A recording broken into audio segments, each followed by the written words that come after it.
Good morning students. जो हमने BA second third semester की क्लाइमेटोलॉजी का जो पिछला चैप्टर है उसमें एक बहुत इम्पॉर्टेंट सेगमेंट पढ़ा था जिसको हम फ्रंट्स कहते हैं। ये हमारा एक काफ़ी लेंदी चैप्टर है बच्चों, और इस चैप्टर में 3 मेजर चीज़ें हैं जो हमें पढ़नी हैं। इनमें से पहली जो हमने पढ़ी वो थी एयर मासेस, और एयर मासेस के चैप्टर के ऊपर ही, उस टॉपिक के ऊपर ही हमने पिछले दिनों पढ़ा फ्रंट्स, और आगे हम देखेंगे साइक्लोन्स के बारे में। तो ये जो तीनों चीज़ें हैं ये हाईली एसोसिएटेड हैं।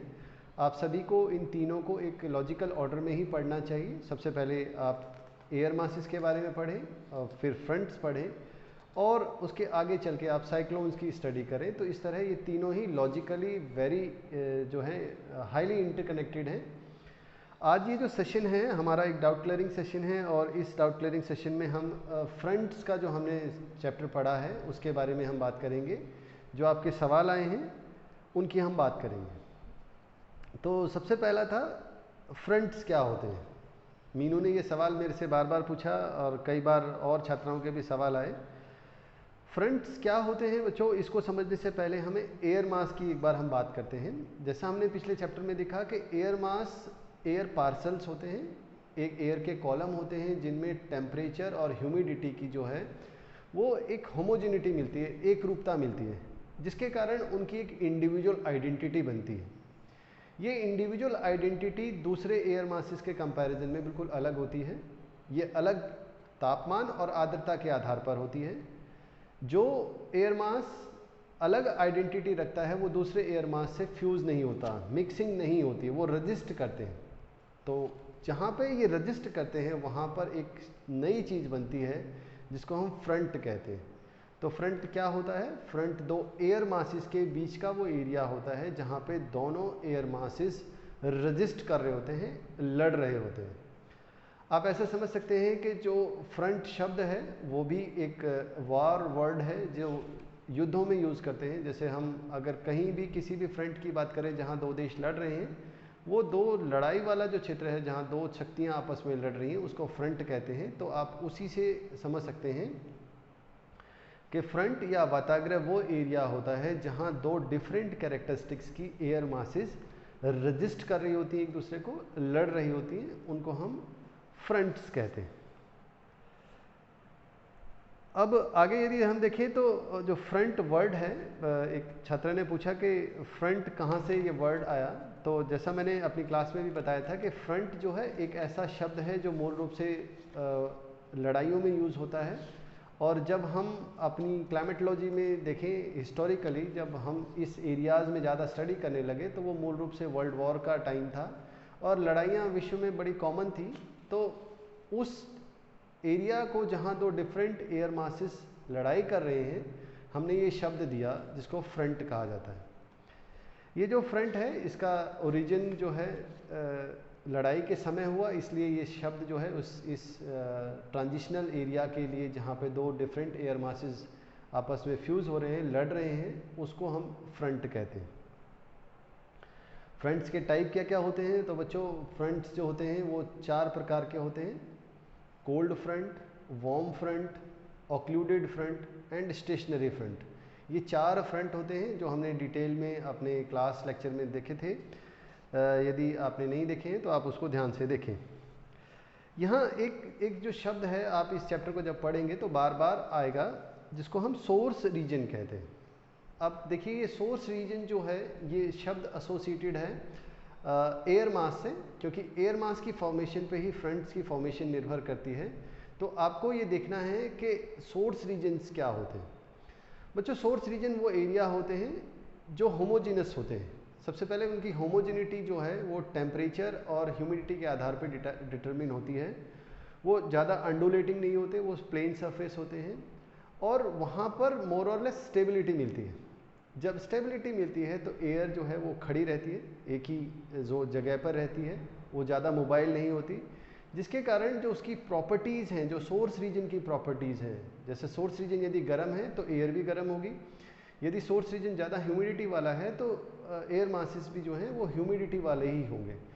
तो सोर्स रीजन वो एरियाज़ हैं जहाँ से एयर मासेस अपनी कैरेक्टरिस्टिक्स को डिराइव करती हैं, अपनी कैरेक्टरिस्टिक्स को होल्ड करती हैं, और यही जो कैरेक्टरिस्टिक्स हैं ये फ्रंट्स के निर्माण में और बाद में आगे चल के हम देखेंगे चक्रवातों के निर्माण में, साइक्लोन्स के फॉर्मेशन में बहुत ही प्रोमिनेंट रोल प्ले करती हैं। तो इस तरह अब सपोज एक एयर मास है जिसने अपनी कैरेक्टरिस्टिक्स ले ली एक ए जगह से, और वहीं दूसरी एक एयर मास है जिसने अपनी कैरेक्टरिस्टिक्स ले ली बी से। जब भी ये मूव करेंगी, तो जब ये मूव करती हैं दूसरे कैरेक्टरिस्टिक वाले एरियाज़ पे, तो उस जगह की कैरेक्टरिस्टिक्स को ये अल्टर करती हुई चलती हैं, और साथ ही साथ जब ये चलती हैं तो अपने आप में एक इंडिविजुअल आइडेंटिटी को होल्ड करके रखती हैं। अपनी आइडेंटिटी, अपनी कैरेक्टरिस्टिक्स को ये लूज़ नहीं करती, बल्कि उनको स्ट्रेंथन करके एक ऐसे जगह का निर्माण करती है जिसको हमने फ्रंट्स के रूप में देखा है। तो सोर्स रीजन की कैरेक्टरिस्टिक्स ही फ्रंट्स का निर्माण करती है, और जो एयर मासेस होते हैं वही जब डिफरेंशियल प्रॉपर्टी के होते हैं तो फ्रंट्स बनते हैं। इसी सेक्शन में हमने देखा कि दो बहुत इंपॉर्टेंट चीज़ आई। एक को कहा हमने फ्रंटोजेनेसिस। फ्रंटोजेनेसिस यानी फ्रंट का बनना। ये एक ऐसी एक्टिविटी होती है जो ग्लोबली यदि हम वर्ल्ड मैप पे देखें तो उन एरियाज़ में बनती है जहाँ दो डिफरेंट कैरेक्टरिस्टिक्स की एयर मासेस आके मिल रही हैं। आप ऐसा देख सकते हैं कि ये वो एरियाज़ होते हैं जहाँ दो डिफरेंट एयर मासेस, या जो विंड पैटर्न यदि आप देखें तो दो डिफरेंट डायरेक्शन से आके हवाएं मिल रही हैं। यदि आप मिड लेटीट्यूड देखें तो यहाँ पर जो पोलर विंड्स हैं और ट्रेड विंड्स हैं आके मिल रही हैं, तो यहाँ पर एक फ्रंटोजेनेसिस की एक्टिविटी होती है। वहीं इक्वेटर पे जहाँ पर नॉर्दर्न ट्रेड विंड्स और साउदर्न ट्रेड विंड्स आके मिल रही हैं, वो भी एक ऐसा एरिया है जहाँ पर फ्रंटोजेनेसिस की एक्टिविटी होती है। फ्रंटोजेनेसिस के लिए दो अलग अलग डायरेक्शन से दो अलग अलग कैरेक्टरिस्टिक्स की एयर मासेस आके मिलनी चाहिए, जिसको हम फ्रंटोजेनेसिस कहते हैं। फ्रंटोजेनेसिस यानी फ्रंट का निर्माण होना, फ्रंट का बनना। अब ये क्यों इम्पॉर्टेंट है यदि आप इसको देखें तो आगे जो हम सेगमेंट पढ़ेंगे साइक्लोन, उसकी यदि मैं एक ग्लिम्प्स दूं आपको, तो आप पाएंगे कि मूल रूप से जो हमारे ट्रॉपिकल साइक्लोन्स हैं और जो हमारे टेम्परेट साइक्लोन्स हैं वो सारे के सारे ओरिजिनेट वहीं होते हैं जहाँ पे फ्रंटोजेनेसिस की एक्टिविटी होती है।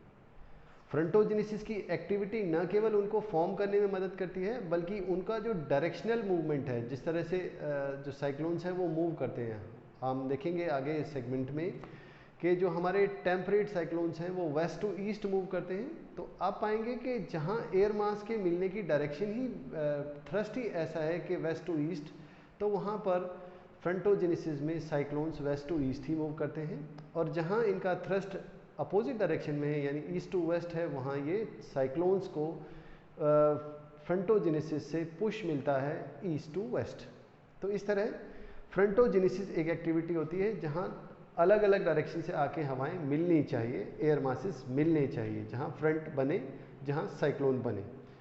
वहीं यदि हम दूसरी बात करें तो एक और टर्म था जो हमने देखा, उसको कहते हैं फ्रंटोलिसिस। फ्रंटोलिसिस एक ऐसी जगह है जहाँ पे एयर मासेस दो डिफरेंट डायरेक्शन में मूव करने लग जाते हैं। यानी पहले जब उनकी डायरेक्शन कन्वर्जेंट थी, अब फ्रंटोलिसिस में, यानी जो फ्रंटोलिसिस होता है, डाइंग ऑफ फ्रंट्स होता है, ये बेसिकली वहाँ फॉर्म होता है जहाँ एयर मासेस की जो मूवमेंट है वो डाइवर्जेंट है, दूर दूर जा रही है। अब आप समझ सकते हैं यदि वो दूर जा रही है तो उनमें किसी तरह का फ्रिक्शन नहीं है, किसी तरह की रेजिस्टेंस नहीं है, और वो दूर जाने लगती हैं। तो फ्रंटोजेनेसिस एंड फ्रंटोलिसिस ये दो जो बहुत ही महत्वपूर्ण शब्द हैं जो आपको फ्रंट्स के पर्सपेक्टिव में पता होने चाहिए। और फ्रंट्स जो हैं वो इन्हीं के आधार पे ही, फ्रंटोजेनेसिस के आधार पे ही चक्रवातों का निर्माण करते हैं। तो आगे के चैप्टर्स को समझने के लिए भी ये दोनों ही कंसेप्ट जो हैं आपको पता होनी चाहिए। इसके अलावा यदि हम बात करें तो एक बार बार एक शब्द आता है जो आप पहले भी मैं डिस्कस कर चुका हूँ। सोर्स रीजन जो है वो कैरेक्टरिस्टिक्स को कैसे निर्धारित करता है। तो हमने जब अपनी एयर मासेस के क्लासिफिकेशन पढ़ा था तो मैंने आपको डिटेल में बताया था कि कुछ एयर मासेस को हम पोलर कहते हैं। हम एक बार समझने की कोशिश करते हैं कि पोलर एयर मासेस कौन से होते हैं। पोलर एयर मासेस वो होते हैं जो कोल्ड होते हैं, ड्राई होते हैं और मूल रूप से पोलर एरिया में फॉर्म होते हैं।